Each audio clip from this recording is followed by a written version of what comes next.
Hi everybody. Well, I'm back in Ottawa for a couple weeks anyway, and I wanted to talk about my flight home and the delays that we had.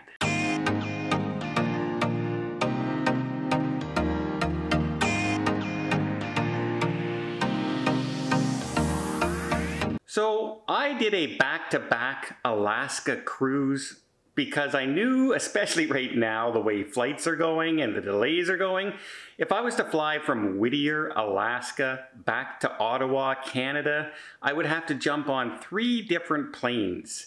I would have to fly either to not Los Angeles, I would have to fly to Seattle and then to Calgary and then to Ottawa, or I would have to fly to Chicago and then to Toronto and then to Ottawa. 3 flights.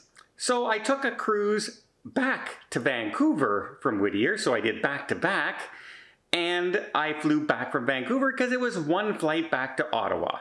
And even that 1 flight, a 4-hour flight, ran into issues. Now, I've stated it before, and I'll state it again, I've met some wonderful, wonderful people with my airline, Air Canada. I met lovely, lovely stewards on board, flight attendants on board, if you will.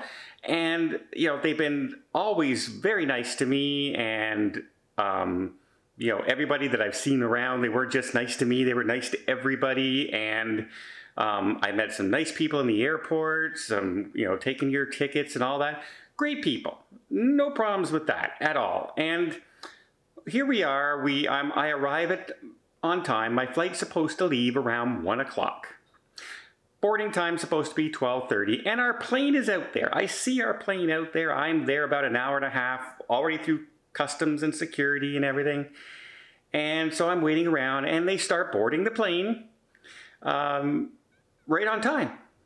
And we all get on our plane, and the plane is all loaded up and everything. And I've been looking this whole time at these 4 baggage carts. You know, the ones that they hook up to the little tractor and they pull out to the planes? That are over in front of our plane. And they've been sitting out there since before we started boarding, because I could see them from the window where I sat. And so we're sitting there, we're in our plane, and we're not leaving. It passes 1 o'clock, it passes 5 after, it passes 10 after, we're still sitting there. And the next thing I see is somebody driving up one of those little conveyor belt machines that they drive up to the plane, and they lift up the thing, and they'll put suitcases on it and load it into the plane. And there's 4 of them out there, and they pull this little machine up and away they go. They pull it up, and then 3 of them disappear. 3 of them just disappear, and there's 1 guy left. And he goes up and he hooks up one of the tractors to the 4 baggage carts. Took him about 10 minutes to do this. Seemed to be in no rush whatsoever. No rush whatsoever to do this. Gets it pulled up, drives a little circular thing around and comes back and pulls up in front of the conveyor belt. There's a young lady that shows up with him, and she goes inside the plane to start loading the baggage. And the guy starts the conveyor belt, and he goes, puts 1 bag on it, puts another bag on it, puts 1 more bag on it, and then does this.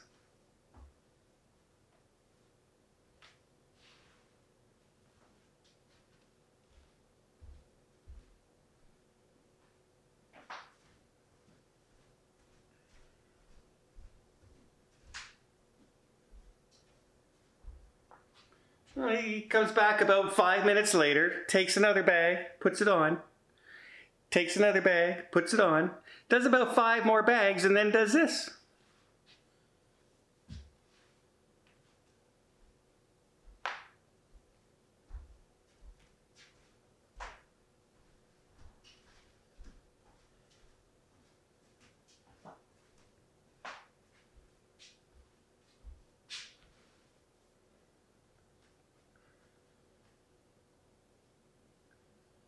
So, you get my point here.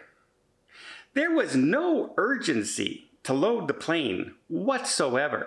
In fact, there were guides of the plane. You know, those guys with the lights and everything that guide people out?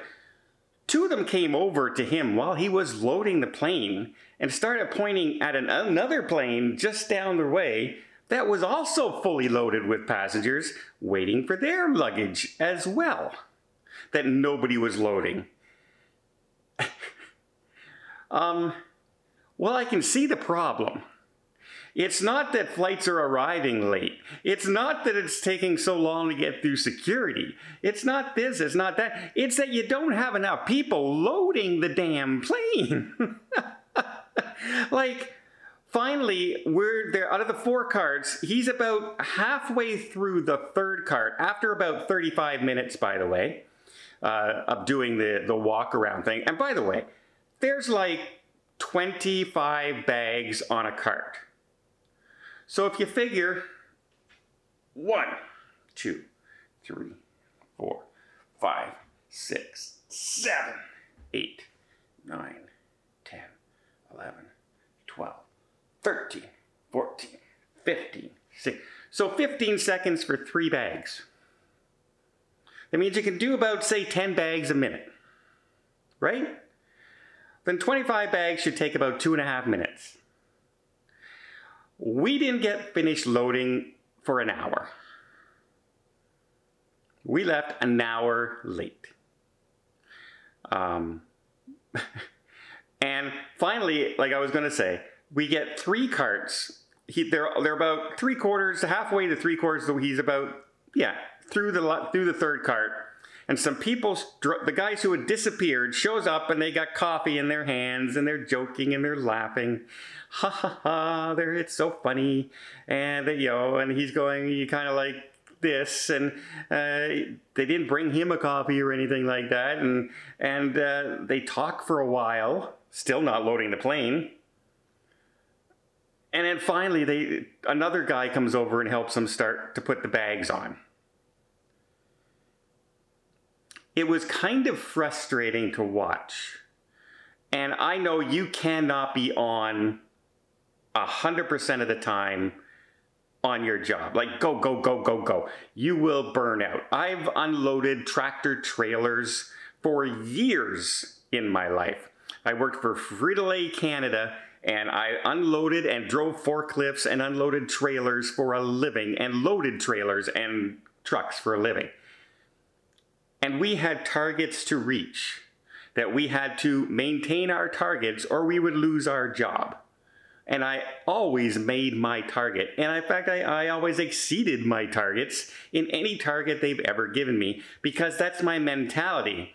I'm very competitive, right? I'm a competitive person. If I'm playing trivia, I want to win. If I'm playing a video game, I want to win. If I'm playing hockey, football, baseball, I want to win. I have fun, but I still want to win. And it just seemed to me like the guys were going through the motions. They didn't care that the plane was late. They didn't care that it was affecting hundreds of people on the plane, that they might miss their next connection. They didn't look like they cared. That was my issue. It just looks like they did not care about the ramifications of not getting things loaded on time. You would think that if the plane was supposed to leave 10 minutes ago and you hadn't started loading the luggage yet, you would think when you got there, you would go as fast as you possibly could to get that plane loaded. But like I said, there were times they just walked away from the conveyor belt with it still running after only putting like a couple bags on there. It just seemed like there was no urgency. Bah, whatever. It'll get done when it gets done. We're short-handed, so that's my excuse. Yes, you're short-handed. But literally, I felt like walking out of the plane and loading the baggage on myself, because I would have had it done in 5-10 minutes. Not an hour. Not an hour. And you can say, well, maybe the person inside was, that's why. No. That conveyor belt never slowed down. The conveyor belt never stopped. The person on the other end didn't say, hey, stop for a minute, and they had to hold up. They were caught up in the plane. It's just that there was no sense of urgency. And maybe that's where you need to look at why your planes have been late all summer long, and especially Labor Day weekend, late all weekend long.